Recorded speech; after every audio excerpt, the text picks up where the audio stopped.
What's up, Buttercup? Old buddy Ben with thathashtag.show.com. Once again brought to you by Neft Vodka, reminding you to please drink responsibly, as well as Toink.com.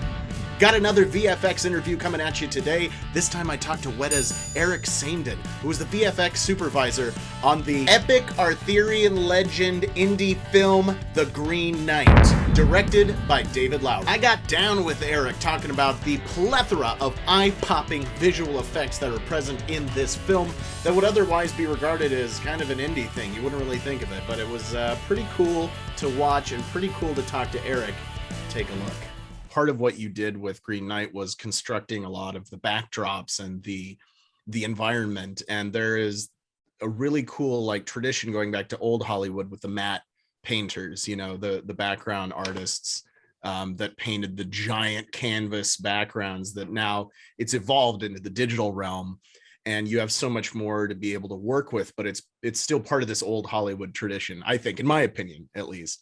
Well, go ahead. It's funny you say that, because that was one of the very first meetings that we had with David.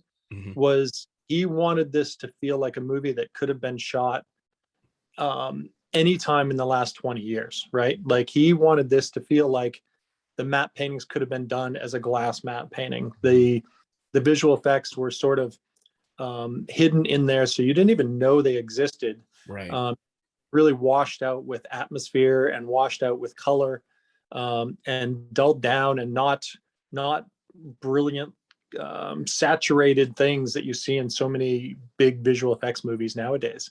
So he actually had us add a lot of imperfections to the matte paintings and to the CG environments to make them feel more like an old school glass matte painting. We looked at a lot of like old Dracula matte paintings, and some of the really old, not really old, like 70s sort of style big matte paintings, just to get some of the feel of those old glass matte paintings in some of these shots. So it was a very key point for David, that he wanted it to feel like an old movie that could have been done anytime. He didn't want modern looking visual effects. He wanted things that blended in just to make that same feel.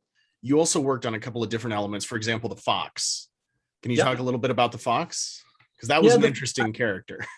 It was, and it was the very first things we did for the fox. I mean, you make the perfect CG character, right? Like that's always the first step. You build the perfect fox with perfect hair, and it drops into shots, and it looks just really out of place in this movie. Yeah. So we had our on-set supervisor, because I could only go over for a few days, unfortunately, because I was on another project. But our on-set supervisor went to the prop house and said, "Hey, we're shooting this movie. I need something for fur reference.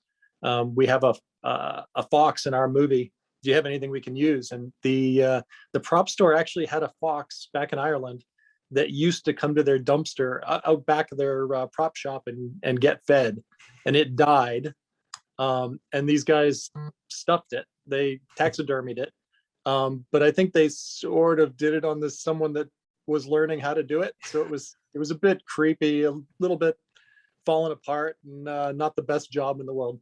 But they let him actually take it, and he used it in just as lighting reference and things like that, and shot. And David got used to seeing this sort of a bit broken, a little bit matted fur, a little bit lopsided fox, and that's a lot of the fox was from that same fox. We used the asymmetry in the fox. We used the matted fur and a little bit more broken down to get the right look for this movie. So it fit with the other characters. And then the animation itself from Mike Cousins, the animation soup, it was really the talking fox. It's always a weird thing to have talking animals because the flapping jaw never looks quite right. But this fox, you're never really supposed to know if the fox is talking, or it's in its head, or it's like where this is coming from.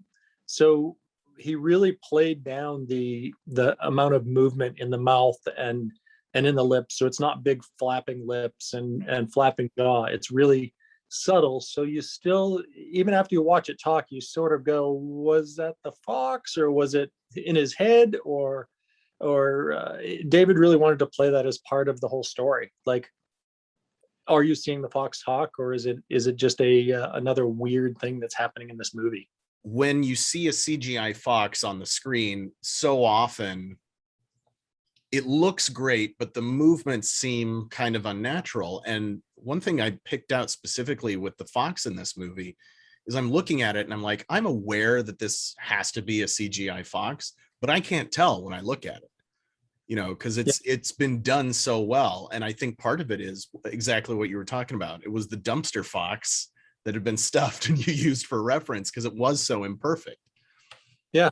And it goes into the emotion too, right? You put the imperfections into the motion itself, and you don't question it. And the way David introduced it also, so you see the fox deep in the background for the first time, and then you see it a little bit closer, and then you really don't get a look at the fox till most of the way through the movie, when they're in the cave is really the first time you get a good look at the fox. And by that time you don't even question it. You just It's just part of the story. When you jump straight into a big CG character, and you're expected to buy it right away, your brain just starts questioning it, and it just takes you more time to get into it. So, I mean, you obviously can make that work. There's lots of movies that prove that, but in this movie, we don't want to be a big visual effects movie. This just wants to be a movie you never have to think about the visual effects. How long does something like this take? Because you said there's as many visual effects shots in this as there were in the first Lord of the Rings. When did they film this, and then how long did you guys have it in post for visual effects? We kept a really small team on this. Probably at the core, probably 15 people working on this. So we sort of stretched it out a little bit because we really wanted to just take our time on it and do it right with David. So we were probably on this for 8 months, I would guess, and that's probably stretching it too far. It probably wasn't even that far. But it was while I was doing another project at the same time. So, and David was prepping for Pan that he's on now. So, wow.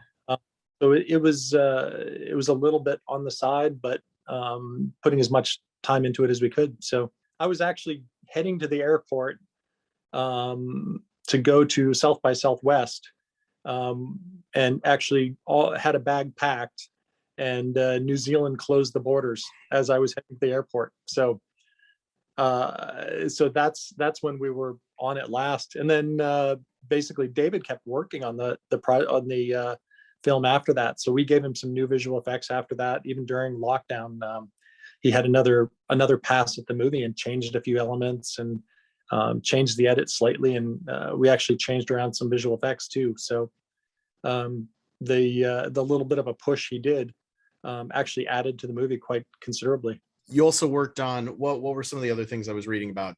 When his head bursts into flame. Yep. And let me see here. We had a big time-lapse shot. Right. Yes. The time-lapse shot. Spinning. Yeah. That's the funny thing about this film is you go back and, like, watching it the last night, I went back and thought about it, and it was like, oh yeah, we had all these shots coming out of the city, that really long shot of that big environment with the city in the background and the kids running up behind him as he's on the horse. Yeah. And time-lapse shot where as he spun, basically we changed the seasons. So we went, added butterflies and leaves falling and flowers, and as it spun back around, all those things sort of dried up and went away. And the funny thing is, it was all done so subtly and so almost hidden that most people probably wouldn't even notice a lot of the things that happen. And a lot of the effects you probably wouldn't even see until the next time you watch the movie. What was your favorite sequence to work on? Let me think. I really liked the castle.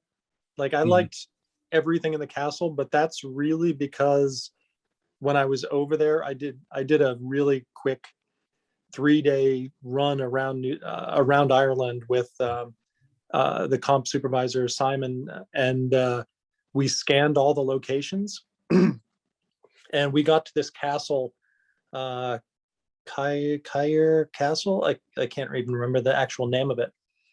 We got to this castle, and it was one of the locations, and we spent an entire day running around this castle with a scanner and scanning every inch of the castle. And I really liked the castle because all I could remember is walking around this amazing place with this scanner and going into all these places I really probably didn't need to go, and scanning them just to explore this thing. So for me, that's the one that stood out the most.